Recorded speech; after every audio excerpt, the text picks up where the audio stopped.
Hey family, this is David Mahan, Policy Director here at CCV. This is what's coming up on this episode of The Narrative. And a lot of times people will ask me, they'll say, I watched it throughout the summer of 2020, these Marxist protesters. And a lot of times you say to yourself, why are the Marxists there, right? Why are they, what do they have to do with George Floyd, right? Ferguson, Missouri. Why is that guy in Ferguson walking around with a communist manifesto? What are they doing there, right? And well, they will always be there at any opportunity they have to tear down, to take things down, to raise the foundation. And your point there, David, on the rebel aspect, that is spot on.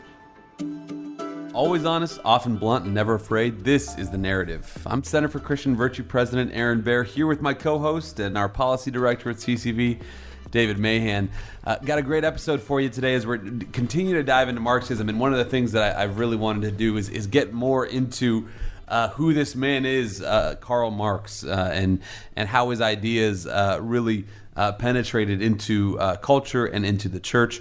And there's no one who's done a better job of exposing that and writing about that history than our guest this week, Dr. Paul Kengor, who's a professor, our second professor in a row, from Grove City College. So for you Christian parents out there wondering where to send your kids, maybe look at Grove City College. But he's going to talk about his new book, The Devil and Karl Marx. I'm going through that book right now. It's phenomenal, and he is an amazing author and great speaker. But before we get to that interview, going to get into the stories of the week. And David, we are CCV is headlining some of the stories of the week because.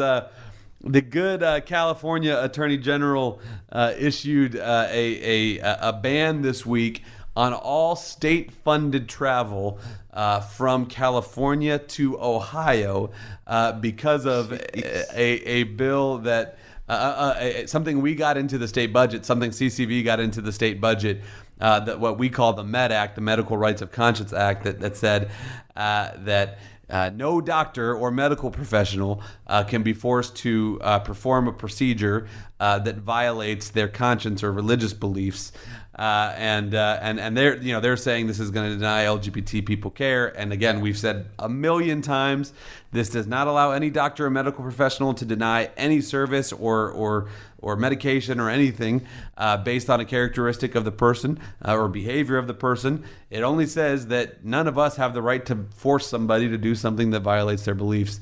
All that being said, California has said that they are not coming to Ohio anymore. David, your thoughts? I would just like to say this, and we can move on. But I get criticized from getting us banned from a particular church, but this man got us banned from an entire state.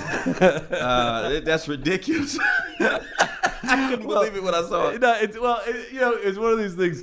Well, first and foremost, you'd think that California would be embarrassed now because we saw this. Ohio is the 18th state to be added to this list. So they're basically like by the end of the next few years, basically every state's gonna not be woke enough. We'll be in good company. Exactly for California.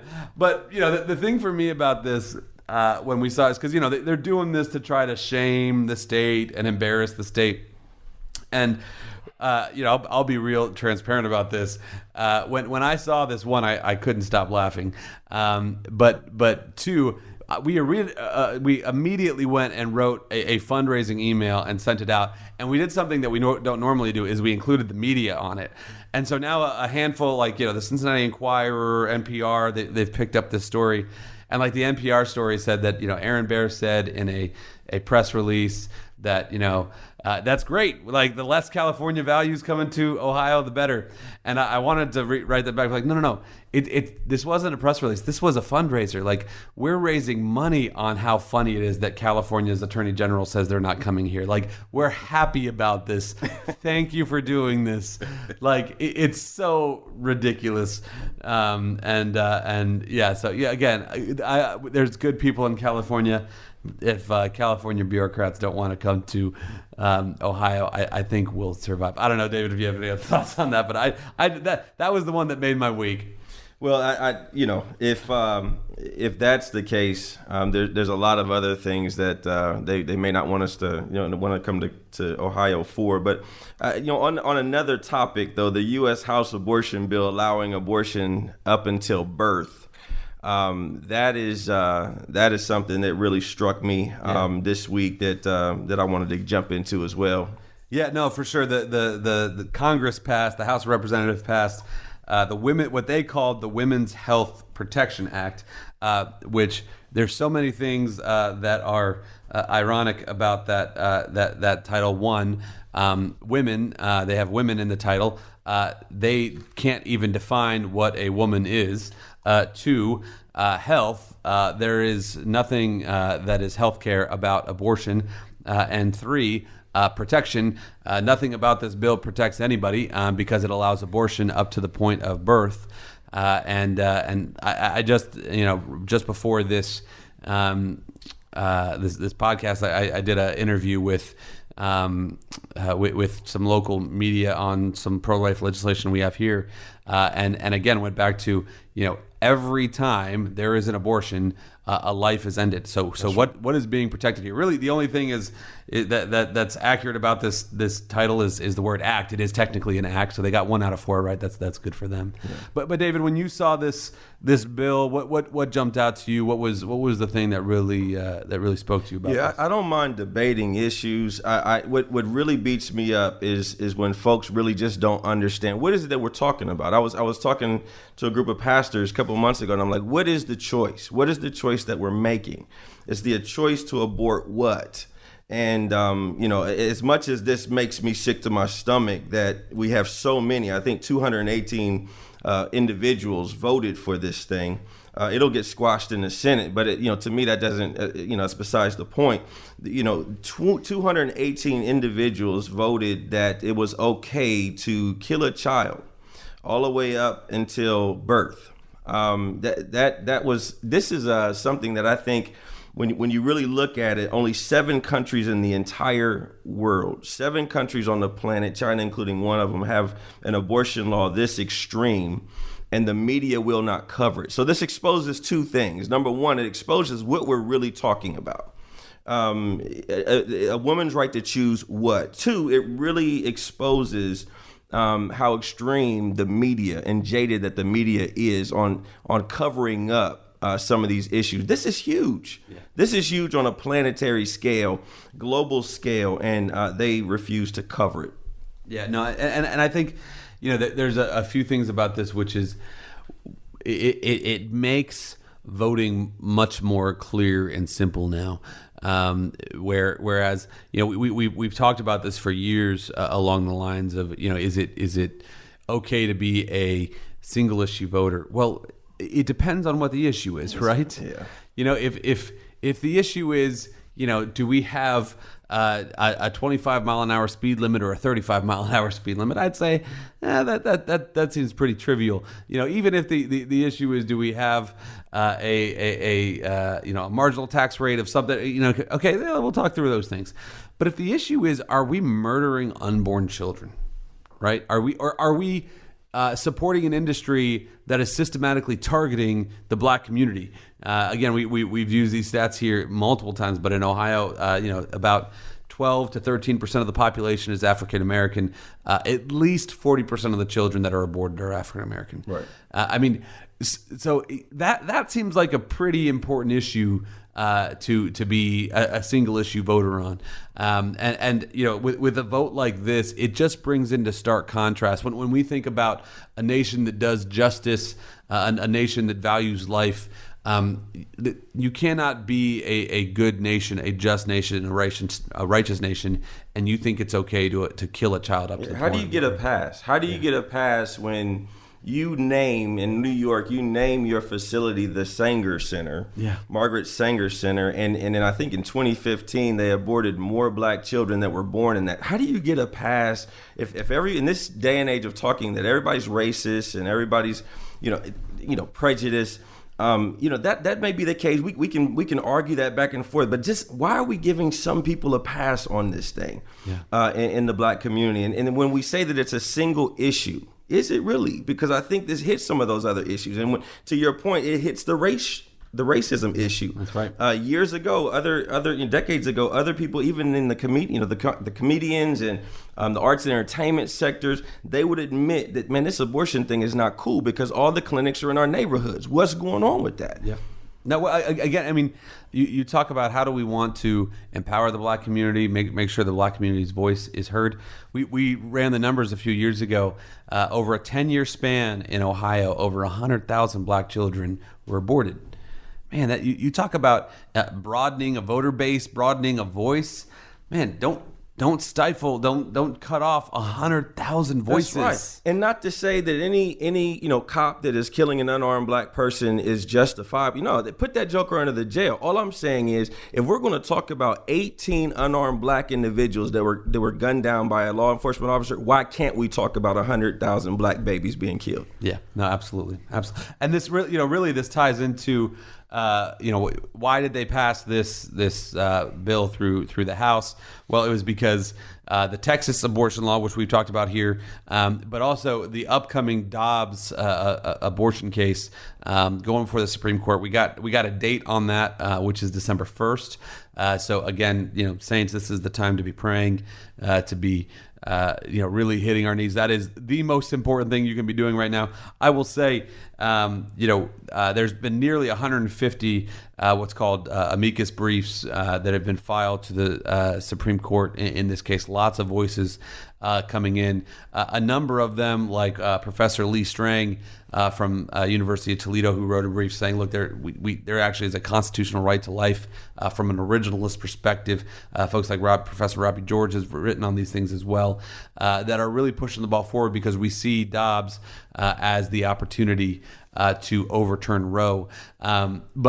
But I think what this House abortion bill has really highlighted, and one of the things that I think we really need to be mindful of is, and I don't think a lot of pro-lifers or the church has really put a lot of time and thought into this, is abortion's not going to go down easily, and the left is going to get pretty radical over the next few months and years as we get closer and closer to overturning Roe.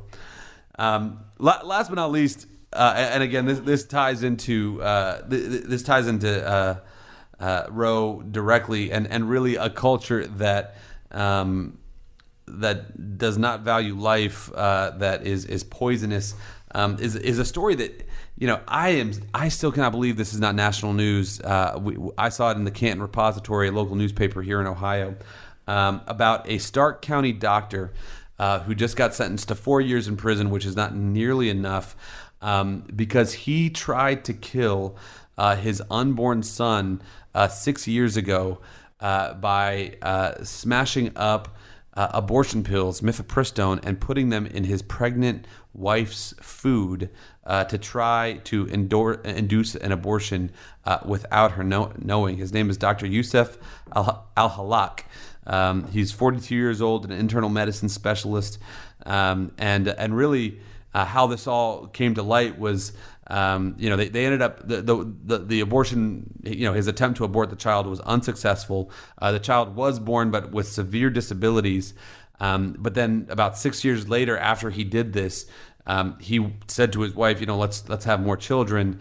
And she said, well, no, I don't think so. This has been so hard. And we already had one child with disabilities. And he said, oh, well, the reason why that happened is because I poisoned you. And she went to the doctor, not to the doctor, she went to the police. And he's since, been arrested. And she's upset that he only got 4 years in prison. He should have gotten more. But I don't know, David, this is all I can, when I first thought this, all I could think of is sin is pervasive and evil and destructive. But I don't know, what were your thoughts when you saw this? It just seems like all these stories are really the same story that we've got today. But they called him a monster. They said this guy is a monster. I think those were the words his wife actually used. And why was he a monster? Because he tried to kill his own son. He was a monster because he tried to kill his own son, or was he a monster just because he doped his wife? Which is ridiculous. But I think what in the actual article, I think the Canton Repository, he was a monster because he tried to take the life of his own son. The son was born with deformities. Again, it is a clear picture of what are we talking about? What is the choice that is being presented to us? What are we aborting? Is it a fetus or is it a baby? And in this particular instance is one of the rare instances that even the world will acknowledge that this is a child, and it is a monstrous act to take the life of a child. This is one, again, when we were working with kids and things back in the day, we would look at so many different court cases, and why can a woman be driving down the street, somebody hit her in the car, she loses her baby. I go to jail for vehicular homicide, even though she may have been on the way to getting an abortion 5 minutes up the street. This is just another example of how that plays out. I don't know what the worldview take or perspective is on this. I can't get the thought out of my mind of here's a man who not only poisoned his wife, but then they had the baby.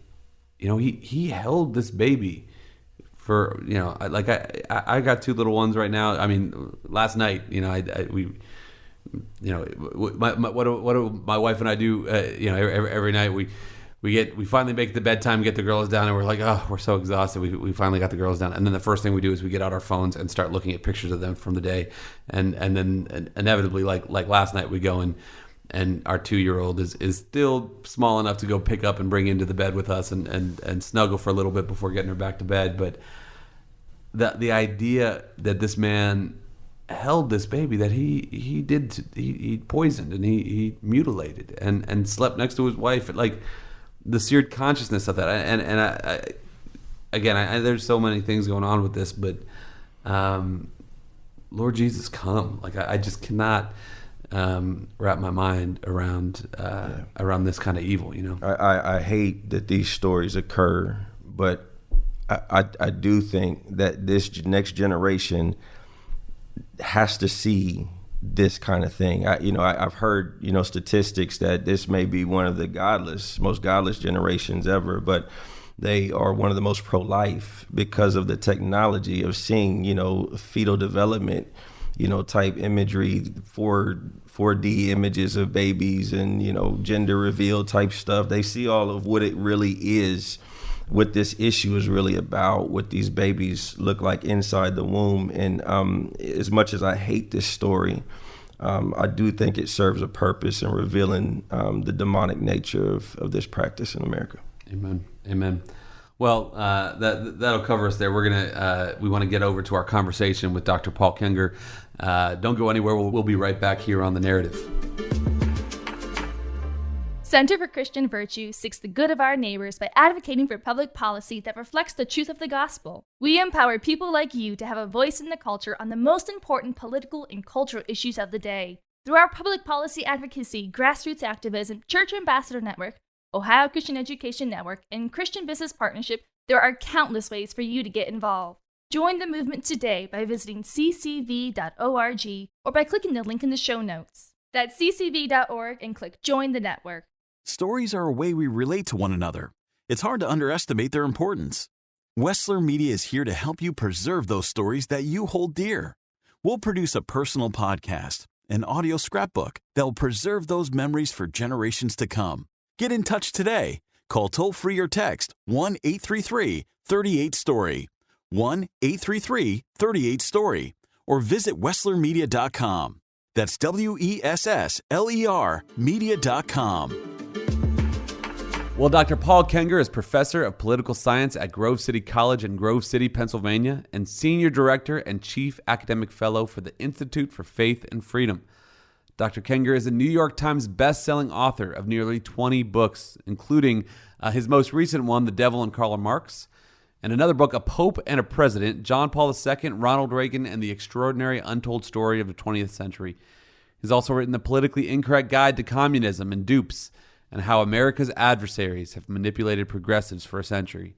Dr. Kengor, thank you so much for joining us. Sure. Yeah. Good to be with you, Aaron and David. You obviously have a lot of different areas that you've studied and researched through the years. Why did you decide to go this in depth on Karl Marx and his faith and his religion for this book? Yeah, well, so the faith of different historical figures is something that's always interested me. My first book, I guess it was my second book after my dissertation. The dissertation doesn't really count, but it was called God and Ronald Reagan, and that came out in 2004, and that did really well. So it was a bestseller, and then this is what happens, right? You do really well with a book, and people start coming to you with other ideas for other books along the same theme. So I did God and George W. Bush, because Bush was the sitting president at the time. I even did God and Hillary Clinton, which because I'm interested in the faith of different individuals. And Hillary Clinton was somebody on the religious left, right, coming from a completely different viewpoint. And I got asked to do several other what my editor requested, God and books after that, right? And other people came in. I said, I don't want to do this my whole life. I've got other issues to study. Really, Cold War and communism was really my main issue. So for years, I've lectured on Karl Marx and his views on religion, his views on God. And everybody remembers, Aaron and David, the Marx phrase that religion is the opiate of the masses. But and I've heard Christians say, well, okay, all right, religion, it's kind of a crutch to people. And I could see, in a positive way, Christians believe. But so Marx is talking about religion that way. But if you read the full context of that passage, right, religion is the opiate of the masses. It is the sigh of the oppressed creature, the heart of a heartless world, the soul of soulless conditions. It is the opiate of the masses. It's much more dark, right? And he says in there too, and this could go into a whole bunch of other areas, but Marx says in that religion, I think it's one of the only really profound things he says, the criticism of religion is the beginning of all criticism. Mm-hmm. And this was a guy who called for the ruthless criticism of everything that exists. He had a favorite quote from the Mephistopheles character, the devil character, and in Goethe's Faust, everything that exists deserves to perish. And when I look at things today, critical theory, right? All the different types of critical theory, Marxist-based type critical race theory. It's all about criticism, criticism, criticism. It's about pitting groups and hostile camps, antagonistic camps against one another. I think the worst thing about it, and Marx did this with class, people today will do it on gender, they'll do it on race, they'll do it on other things, was putting people in groups. We believe that, that we are Christians made in the image of God, the Imago Dei. I mean, we identify ourselves as members of the human race. As Dr. King said, right? Judging people by the content of their character rather than the color of their skin. Now we're being told, no. You are in that category, and they are in that category. And that means that you're like this, and they're like this. And you've got to be told why you're bad like that, right? And that's a very Marxist kind of framework. Marx did that with class. He did it with economics. And so I'm going further away from your original question, but it was so I always knew about Marx and religion, and I always lectured about it, wanted to write about it. And I wasn't going to call that book God and Karl Marx, right? Because he didn't believe in God. But he had some really chilling things to say about the devil, really chilling. And so I always thought I had to write that book. I avoided it, but I ended up biting the bullet and writing it. I got to tell you, it's not fun. It's not fun reading this kind of stuff and researching it, but I guess somebody's got to do it. So can you talk to us a little bit? I want to kind of go back in this volume on Marxism. We have been really diving into the implications of these ideas, but I want to kind of talk about the person of Karl Marx and who he was that formed someone who created an idea. And nothing is done in a vacuum. There's obviously so many other things that go along, but that created such an ideology that's become so pervasive and destructive. Could you talk about who Karl Marx was, his childhood, and what brought him up to this place of creating this destructive ideology?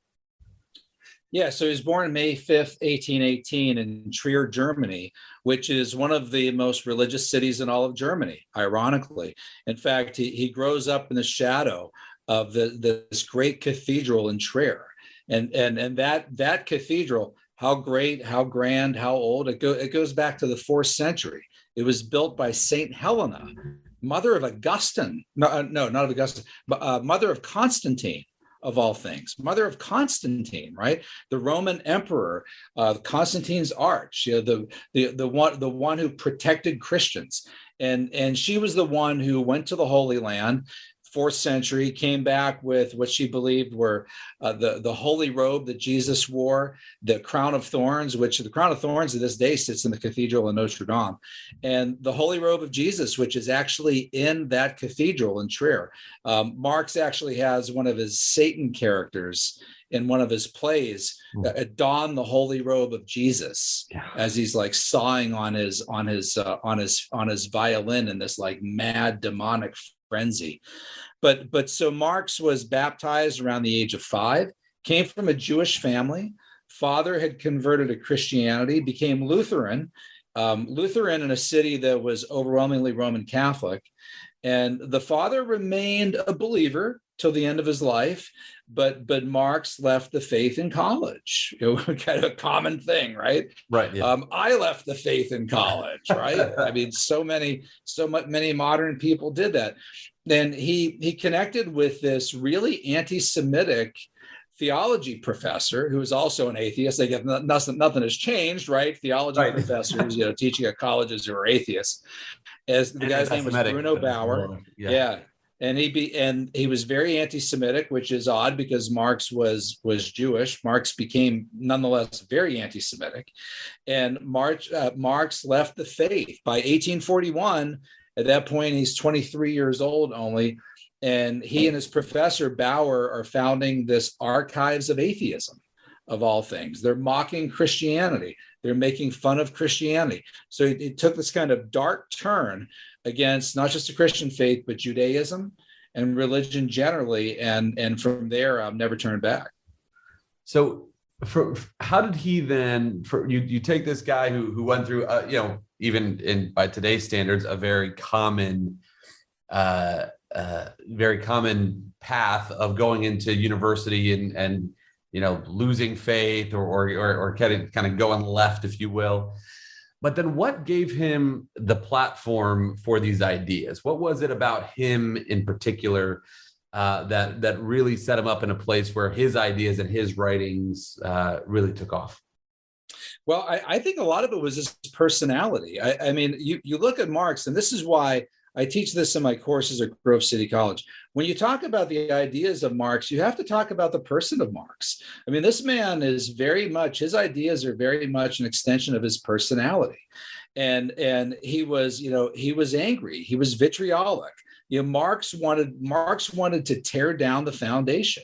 He wanted to tear down the house, right? Everything that exists deserves to perish. I mean, imagine somebody asking us, right, David, Aaron, hey, do you have a favorite quote, right? Say, well, yeah, maybe this verse from the Old Testament, right? Be not afraid, something like that, living the life abundantly.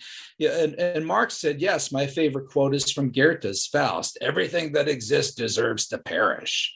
And as he wrote in a letter to his friend Arnold Rouge, right, calling for the ruthless criticism of everything that exists, this guy wanted to take everything down. And if you actually read the Communist Manifesto, and young people will nod their head right, as I say this, okay, I go around the country and I give talks on this topic, and occasionally a young person will come up to me and say, well, communism is a pretty good idea if you just read the book. And I say, really? Have you read it? Yeah. Have you read it? And, they get kind of a little bit red and like, well, I mean, I've skipped around. I say, read it. It's a short book. And if you read it, you're not going to come away thinking it's a good idea. Anything that says the entire communist theory may be summed up in the single sentence, abolition of private property, right then and there, if you try to eliminate private property, which is as basic as The 10 Commandments, thou shalt not steal. There's nothing more foundational than the right to own property. Private property is the core of all free market systems, of all human systems, really. You try to do that, you're going to have to kill 100 million people. And then the manifesto also has phrases like abolition of the family, ! Even the most radical flare up at this infamous proposal of the communists. That's exactly what it says. Talks about abolition of religion, states, capital, money, entire societies. You get done reading that book and you'll say to yourself, so I thought Marx was just about sharing wealth, right? Yeah. About reading. Yeah, this is a philosophy. This is a worldview. There's nothing more revolutionary than this. And that was very much a reflection of his own personality and his private life. So one more question on sort of the background and biography of Karl Marx, which is his relationship with the devil and the occult, and you mentioned again in your book, you talk about a lot of he was a playwright and a poet, and was very much involved in all of these things. Can you just tell us a little bit about who he was in relation to that non-faith, if you will? Yeah, one of his poems from 1837, he wrote, "Thus heaven I forfeited. I know it full well. My soul, once true to God, is chosen for hell."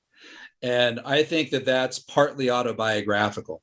His soul was once true to God. I wouldn't say, as somebody who believes in free will, that it was chosen for hell, right? But that's the kind of stuff that Marx wrote. Another poem from 1841: "See this sword, this blood dark sword, which stabs unerringly within thy soul, till the hellish vapors rise and fill the brain, till my heart goes mad and is utterly changed. See this sword, the prince of darkness sold it to me."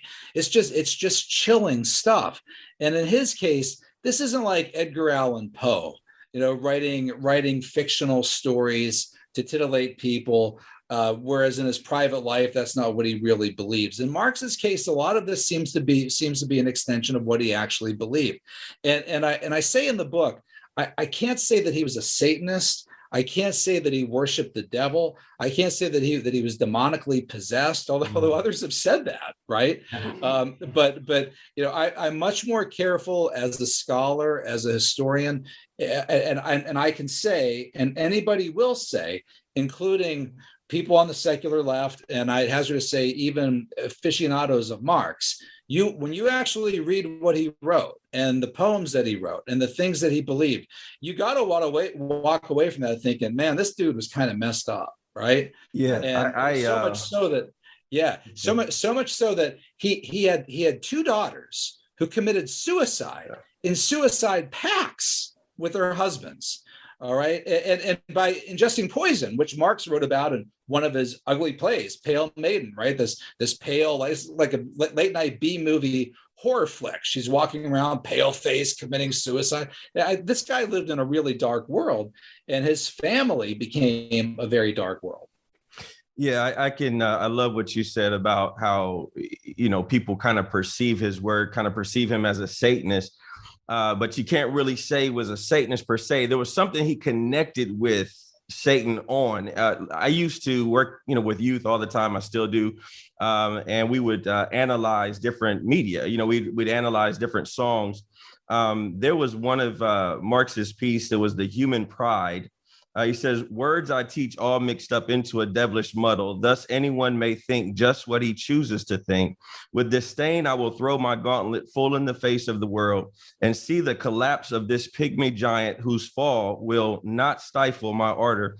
Then I will wander godlike and victorious through the ruins of the world. And given my words an active force, I will feel equal to the creator." I think he kind of, like a lot of young people, connect not to the demonic per se, the supernatural side of Satan, but more so to the, the chief rebel side of Satan. And just to kind of give an example of what I'm talking about, we would break down different lyrics to songs. And Jay-Z had, one of his most successful songs, "Run This Town."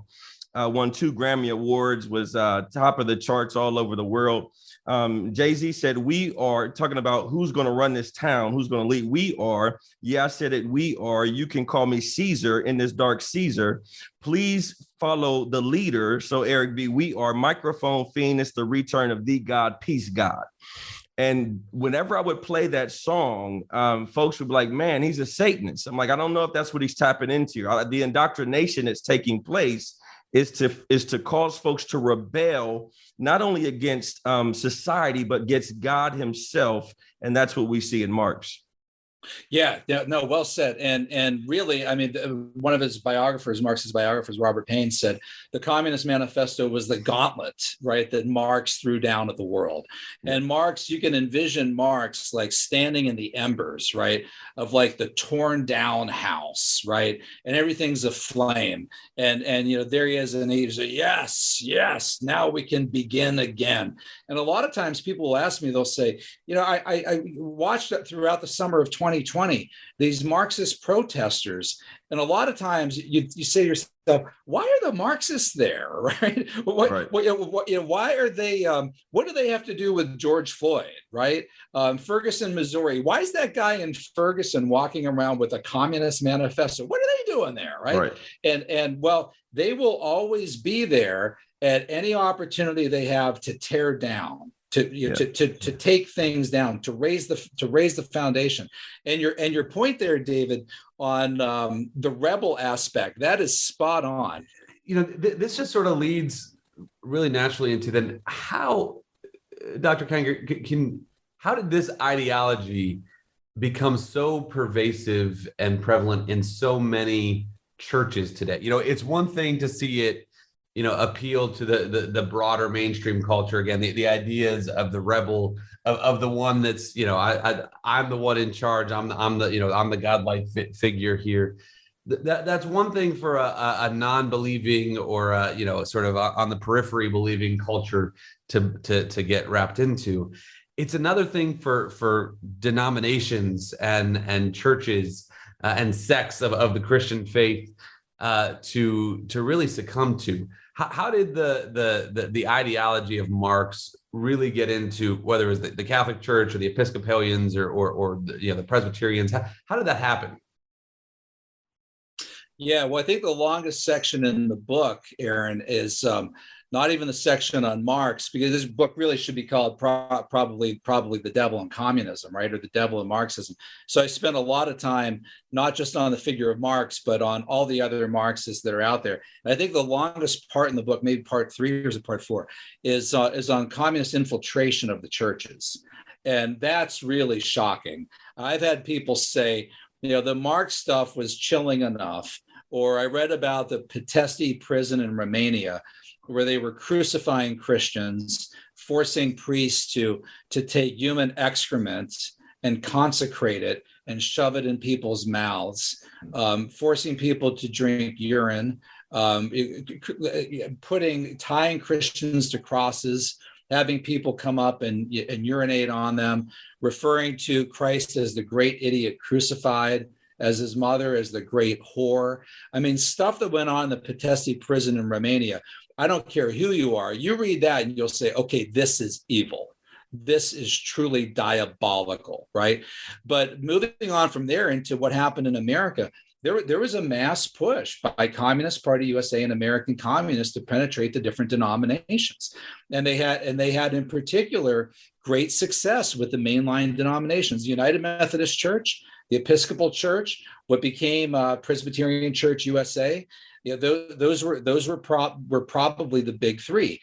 Now, so to what extent today can you say that that's a result of what happened there 100 years ago? I don't know. Those arguments are so difficult to make. But I think today what you see instead, if I can back up maybe the last 10, 20 years, a lot of these churches are teaching what they call social justice. And for a lot of these people, social justice is like a form of socialism. What they see is socialism.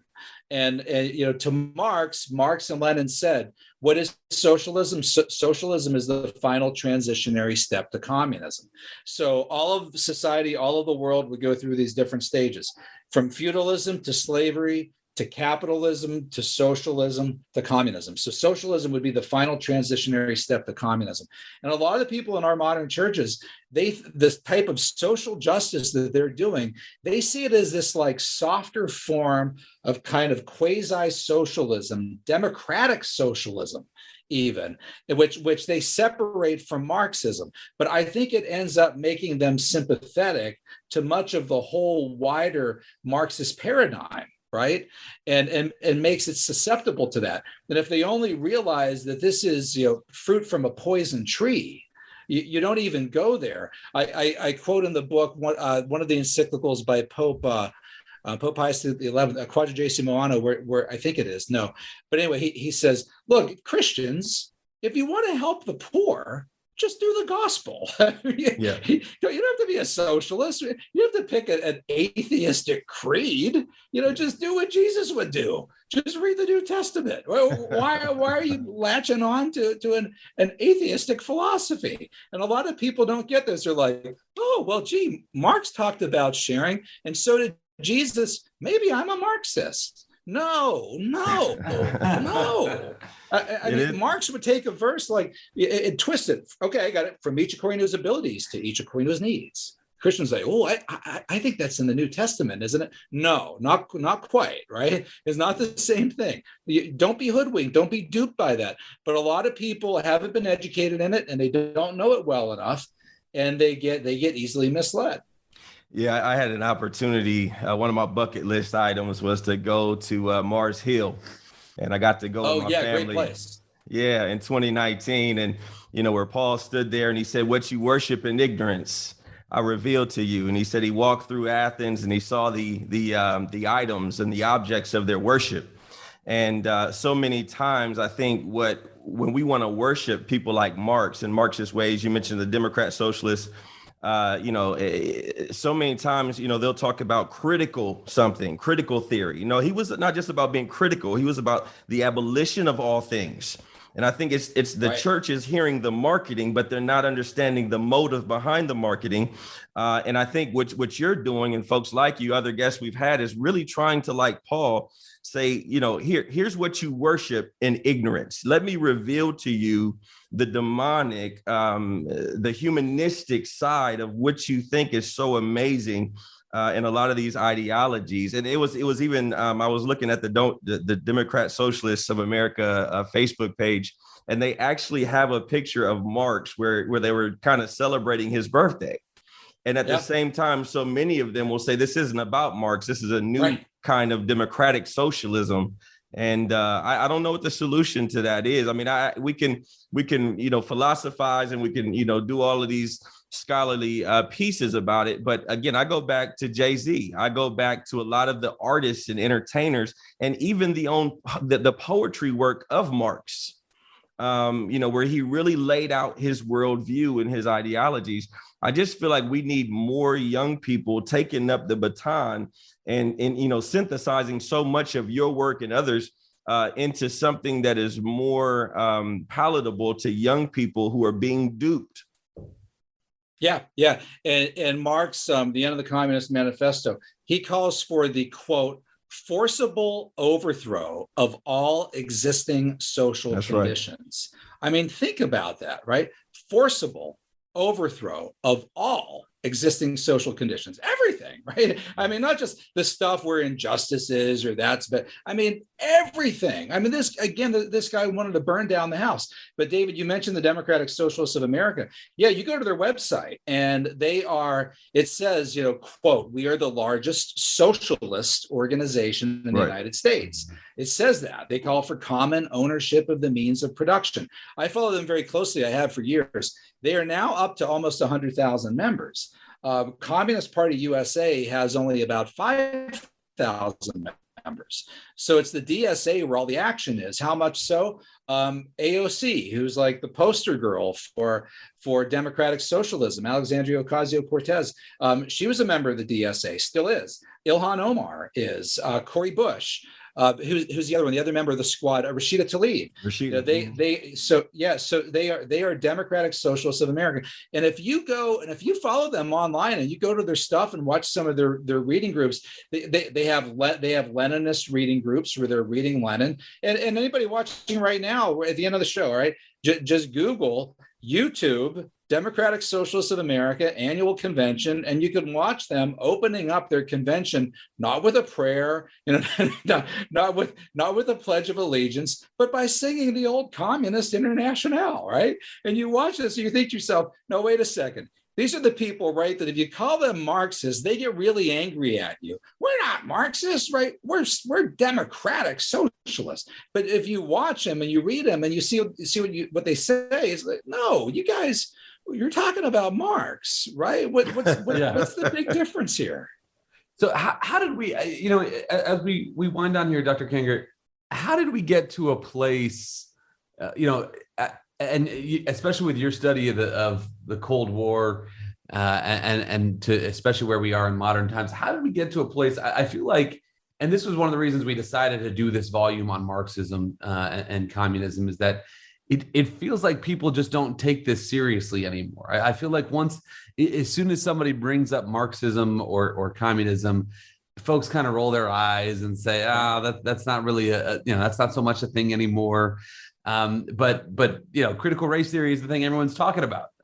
Right. How did we get to a place where Marxism and communism just aren't taken seriously that much, especially by the church? Yeah, I'd say doing things like you're doing, right? 3 words: education, education, education. So people need to learn this stuff. They don't know it. And really kind of the American form of Marxism that you see right now is a Marxism applied to culture, to gender, to race. And that was really kind of the great innovation, tweak, change, 180, where American Marxists took the party or took Marxism in the 50s, 60s, and 70s. And if people only knew, critical race theory and so forth, I have right here, I won't grab it because I'll knock my camera off, but I have right behind my laptop here, Patrisse Cullors, the founder of Black Lives Matter. I have her memoirs right here. And if Patrisse Cullors only knew what a racist Marx was, the really ugly things that Marx said about race, about Black people, if she only knew that, she would not call herself a Marxist. She might call herself a communist, right? Or maybe go for Lenin or Mao or Castro or something like that. But if and I guarantee you, she doesn't know. She doesn't know what Marx has said about race, even though it's been around for a long time. People have known about it, but the liberal universities, they don't teach it, which is ironic because the liberal universities, the first thing that they do is they call out any racial statement that anybody ever said, at least if it's about somebody they don't like, right? But they don't do that when it comes to Margaret Sanger, right? Or somebody like that. But Marx's statement, right? But Marx's statements on race are hideous. Yeah. And I mentioned before the son-in-law who committed suicide in a suicide pact with Marx's daughter. He was partly Cuban. And there's some really offensive letters between Marx and Engels, who were these strict evolutionists who were trying to figure out with scientific accuracy how much quote unquote Negro blood Paul had. And so they're giving him these names. They're giving horrible. I won't even say it. I'll let you read it. By the way, I have an article on this. You can find it at our Institute for Faith and Freedom website. Maybe you guys could put it up, link it with this podcast. Yeah, we can put it in the show notes. Marx on. Yeah, it's on Marx on Judaism, Christianity, and evolution. And I go through Marx's views on Jews, highly offensive, on Christians, highly offensive, and on people of color, highly offensive. And this is stuff that most people in our universities who like Marx or think they like Marx have never been taught. They've simply never been taught.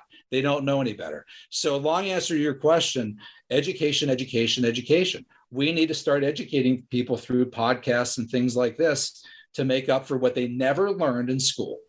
Yeah, absolutely. Well, Dr. Kengor, thank you so much for what you're doing to educate people today and for writing books like The Devil and Karl Marx, which is still available. I'm going through it right now. Highly recommend you go purchase your own copy. And thank you for tuning into this episode of The Narrative, presented by Center for Christian Virtue, produced by Western Media. We're your hosts, Aaron Baer and David Mahan. If you're enjoying this episode, again, make sure you go leave a review, give us a good 5-star rating. We'll take 4 stars too, but 5 stars are ideal. And we'll catch you on the next episode of The Narrative.